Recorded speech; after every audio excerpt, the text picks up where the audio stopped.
This is very unusual for a solar company to have, and there's a very specific reason as to why we've done it.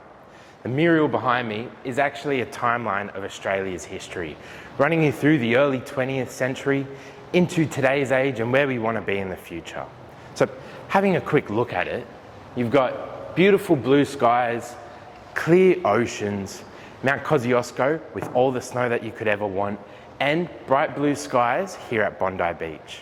That's where we were, and if we move into today's period, you can see wildfires throughout the middle of the lands. Here in Penrith, you had the hottest day recorded at 48.9 degrees. And I mean, there's so much trash in the ocean, you can barely swim without hitting it. That's where we are.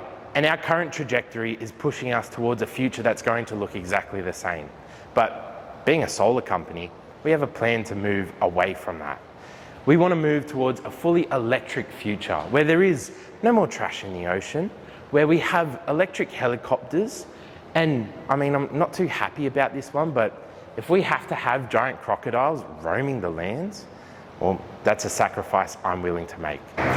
So join us on our mission to hit net zero by 2050.